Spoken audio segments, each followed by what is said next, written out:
Alrighty, to get started here, I need to repeat my disclaimer that I am not a doctor, I'm not a nurse, I'm not in the medical field in any way, and hopefully I won't be in the hospital as a patient either anytime soon, the good Lord willing.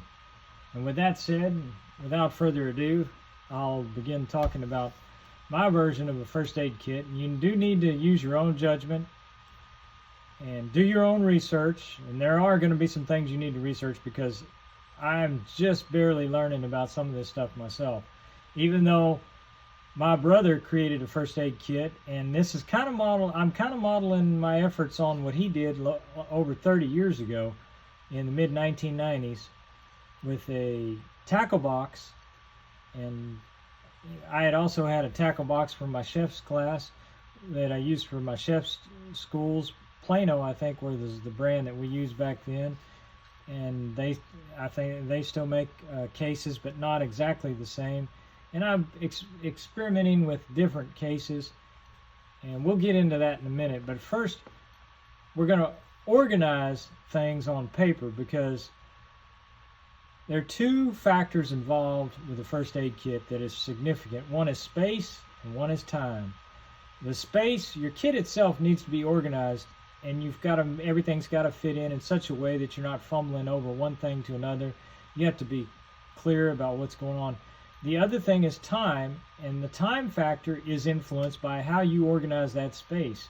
The organization of the space needs to be done in an effective, practical, pragmatic way so that you aren't tripping over yourself getting to stuff. And there needs to be a logic of how things are organized. And that's what we're going to get into in this video, is the logic and reasoning, my logic and my reasoning behind organizing this way to begin with. Whether or not it's right or not, experts might weigh in and give a different opinion, and I might change my opinion later on as I learn more as well, because I'm just barely getting into this myself. But I'm going to back out here and we'll see what we're getting into here. I've basically broken this first aid kit down, the primary section, and there's two sections. There's a primary section on top, and then there's a secondary section on the bottom. And the secondary section is for like a trunk for housing a bunch of different stuff. But the primary section on top is where you need certain supplies that you're going to need them quick and most often and most frequently, and in a logical way, organized in a logical way, so that in an emergency you can follow a procedure and know exactly where everything's at, and it's not jumbled up into a mess. And the way I've done this is I've broken it down into four primary categories.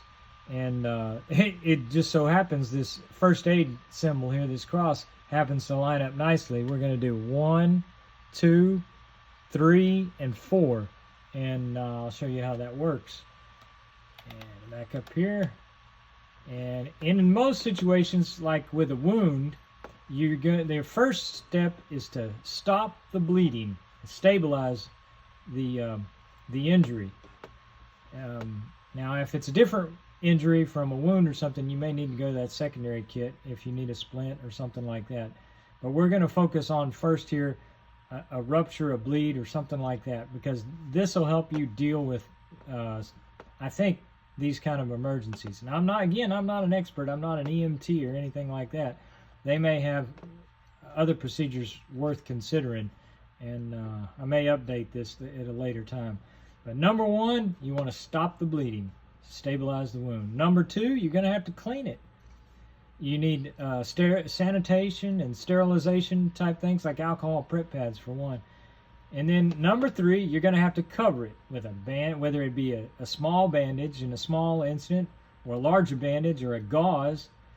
And you may need rolls and stuff like that. And then that leads us to 4. The fourth step is you got to secure the bandage. You have to secure it, and that's done with tape. And even if you have, if you're on a job site and you don't have a first aid kit, duct tape. So many times I've used duct tape and various types of box tape on the job just to secure a gauze, sometimes made out of nothing more than a clean piece of toilet paper. You know, I mean, if you don't have a first aid kit, that's what you're left with, toilet paper and duct tape. But we're going to take a little more serious approach here and get a see if we can get a real first aid kit. Well, do it one we make ourselves for what we need, for what you need as an individual, not the kits with hundreds of items in it, generic, that you buy at the store, which everything's thrown in there and you're just paying for a number on the outside, which is often just bandages. But again, I'm not going to get into that right now. So for bleeding, there are products such as Bleed Stop, which is a powder, and this was developed by the military, and it comes in a powder primarily, but there's also a gel version that you can apply, and there are other clotting agents as well.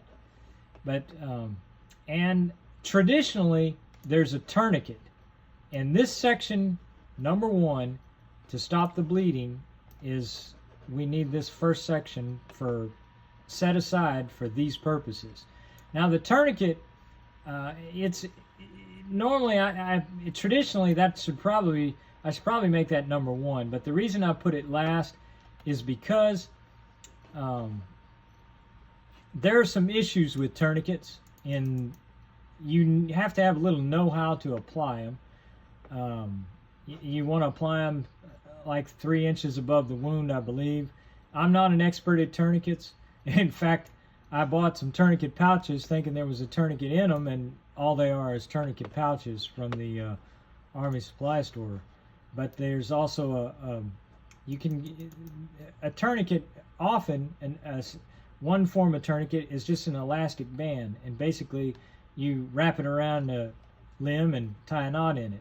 The problem is with tourniquets is, number 1,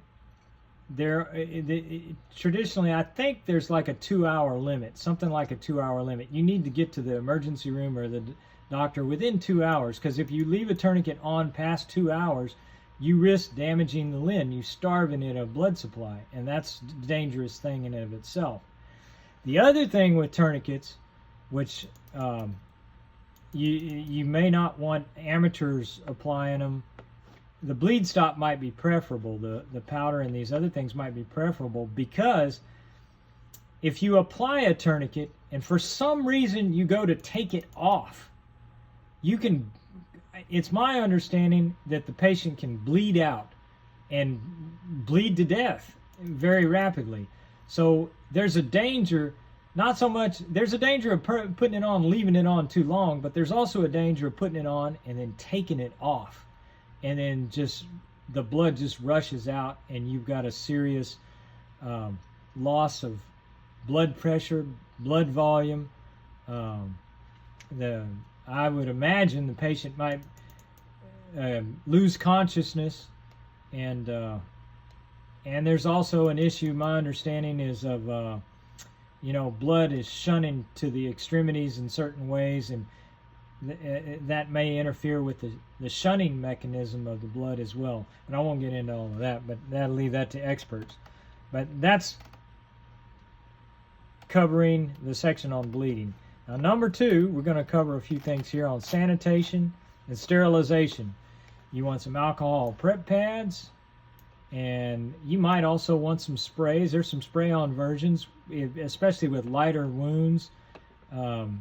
You can spray on, there are things you can spray on to sanitize the skin surface, and that comes in handy if, the person putting the bandage on, or if you're in the dirty area and you just need something to clean it up, that might be helpful.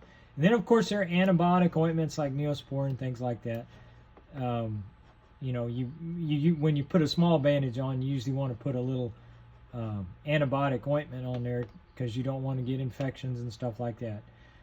Something you might consider, which is probably optional, is gloves. If you're in a hurry, a lot of times in an emergency, you don't have time to mess with gloves, and for that reason, you may not want them in the way in your first aid kit. And but then again, you might want to have some handy just in case. And doctors my understanding is doctors don't recommend hydrogen peroxide these days on wounds, but I'm a kind of old school myself, and it's probably not appropriate because hydrogen peroxide, from what they tell me, when you put it on a wound, it attacks the healthy cells as much as it does any of the pathogens, and it makes the healing of the wound take longer. So for that reason, doctors, it's my understanding that doctors don't like to recommend hydrogen peroxide. But again, I'm old school. I like hydrogen peroxide. I still use it myself. And if I've got a deep cut, for me personally, in my mind, I think hydrogen peroxide is good if you're around rusty nails or something like that and you don't have a current tetanus shot. Tetanus is an anaerobic pathogen that proliferates in the lack of oxygen, and for me, I feel better if I'm flushing the wound with something that's supplying extra oxygen and on a deep cut or something like that. And that may be wrong. You need to do your own research, get on the internet, look it up, because doctors don't, my understanding, that's the wrong thing to do. But for my kit, I think hydrogen peroxide is still a good bet for me personally. For you, think about it, research it, and find out. Make your own video. Now for number 3, covering it, you got gauzes. Gauzes are a large sanitary, usually a fabric type of material, and that can cover a wound site, and then around that you'll put tape or something like that. But that's mainly for something larger. Bandages that are in rolls or wraps, and those that's kind of self-explanatory. They're not, you can often use those over gauzes, like a wrap. Now, assorted bandages, that's the one thing that most people think of when they think of a first aid kit. They got bandages. That's, and they're all different. There should be an assorted size. Some are fabric, some are sheer, some are plastic, some are waterproof. And I'll show you a technique later on when we get into the actual first aid kit of how I actually take those out of the package you get in the store and repackage them for your first aid kits, because space is important. And that's another issue with a lot of these items in first aid kits. You have to take them out of the packages to put them in your own kit, because the people who manufacture this stuff don't always consider space as an issue. And then there are some specialty bandages, and one of the things that I've learned about recently, which I did not know about, is an Israeli bandage. And this is, from what I've read on the internet, is very effective, and it has multiple uses. Military uses them, and it's my understanding that it's got a little lever on the side. We'll probably get into that when we look at the kit later. But there's a little lever where you can actually wrap it on yourself. If you're by yourself and you need to wrap up an injury on a limb, like an arm, you can actually use the lever that's on the bandage and it wraps around it. And there's some other uses for it as well, as my understanding. Triangular bandage, that's something you're going to need to research on the internet. You want to be familiar with the different ways to use a triangular bandage, which is versatile for various applications, whether it be a head wound and whatnot. There are these things called chest seals, which the average home first aid kit probably doesn't need, and hopefully won't ever need.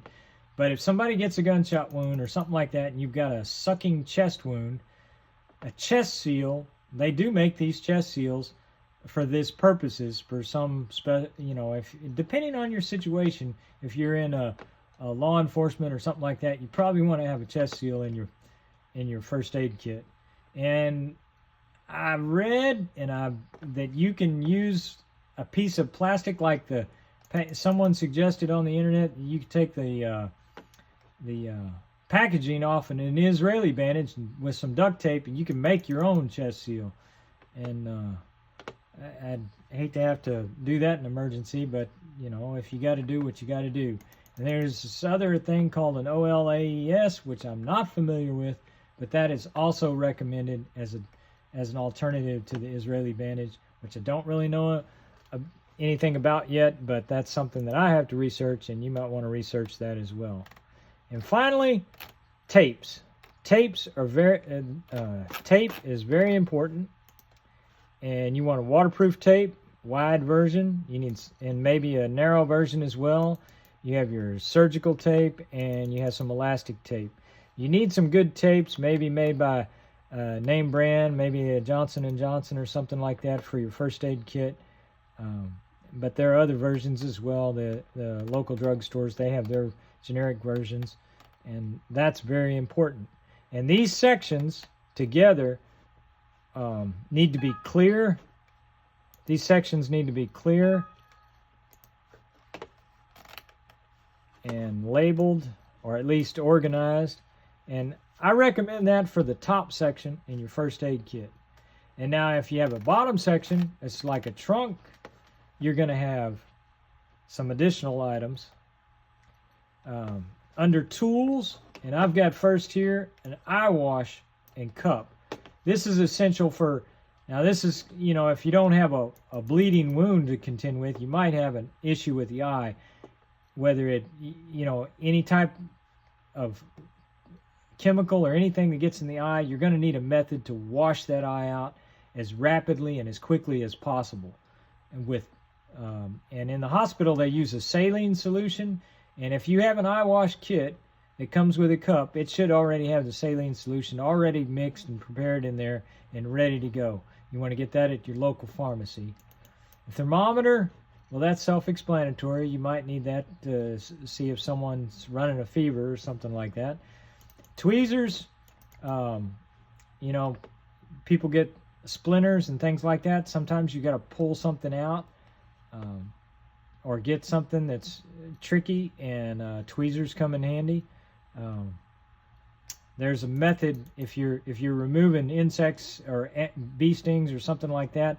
You want to be careful with tweezers.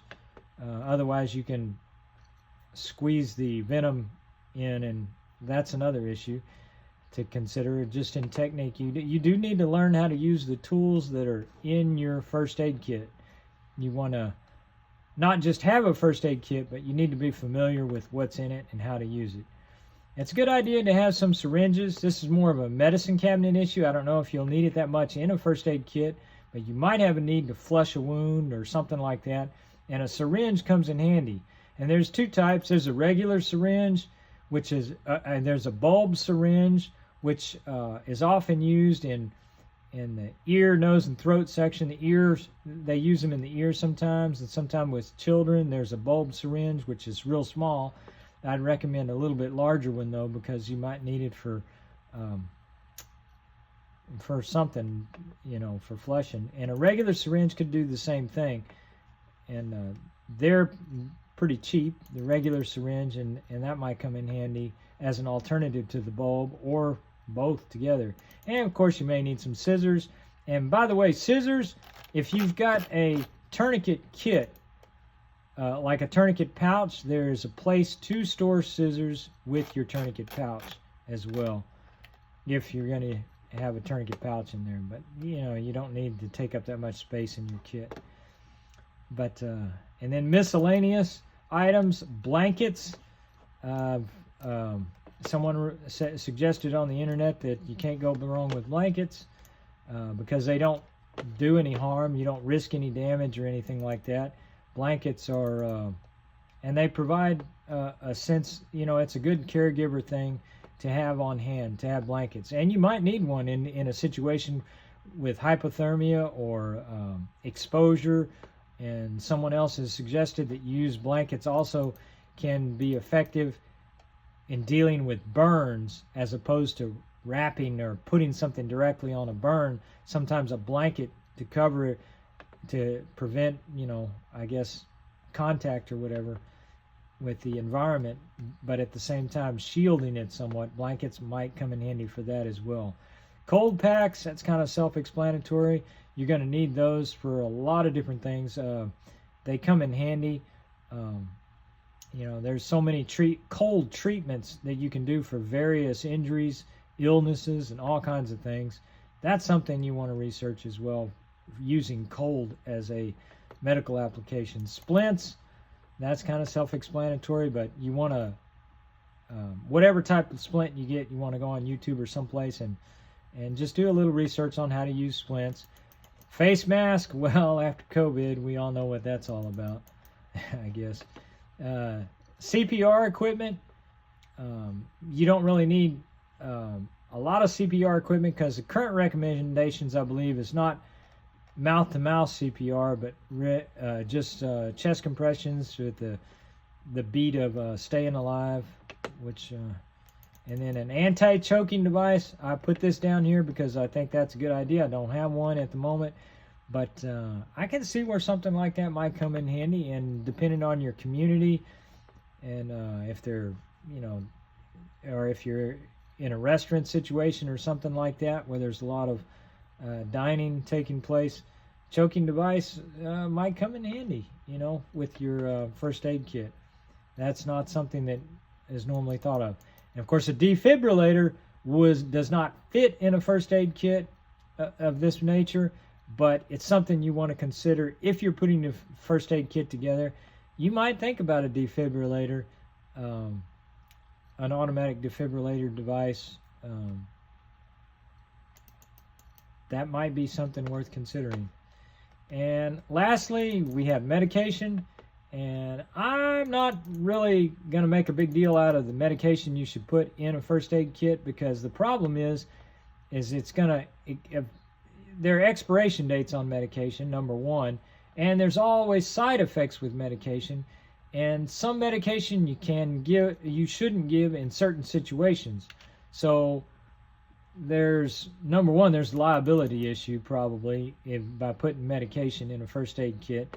Whoever's applying it needs to be responsible for it and take responsibility and know what they're doing and read the directions and all the side effects, and of course yourself as well. But at the same time, Benadryl might be something you want to consider for a first aid kit in the case of an allergic reaction of some sort. That might save a life, you know, Benadryl.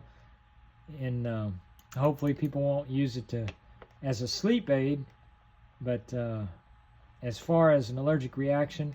And I've got EpiPen down here in parentheses, because ideally it would be nice to have an EpiPen in every first aid kit, but as I've learned recently, those things are expensive. Somewhere's in the neighborhood of $700, which is probably going to cost you more than the entire first aid kit. So that's unfortunate, and I won't go into my complaint about that, but that's too bad. Anyways, and then finally, the last section here, documents and pencils. And there's various documents you might want to have on hand, such as an inventory list of your first aid kit. You might want to keep up with expiration dates and just make notes, or just have a notepad where you might need to write something down in an emergency. And of course, there's also a consideration, lastly, of extra survival gear, like water purification tablets or fire starters. It doesn't really go in a first aid kit, but if you're putting together a first aid kit, you're probably thinking about other kits as well, and a survival kit to go right next to your first aid kit. You know, that's gonna, you know, that you might want to consider some stuff like that as well while you're putting this together. And that's basically, in a nutshell, what we have. And as far as the first aid kit itself, we'll get into that, and you'll see how all of this comes together. But this format here will hopefully give a little sense of structure and organization and prevent chaos in your first aid kit and in an emergency situation. Once again, I'm not a doctor, I'm not a nurse, I'm not involved in the medical field in any way, but and hopefully I won't be a patient, good Lord willing. And hopefully we won't need everything in a first aid kit, but it's good to have some things on hand just to be prepared, as any good Boy Scout will tell you.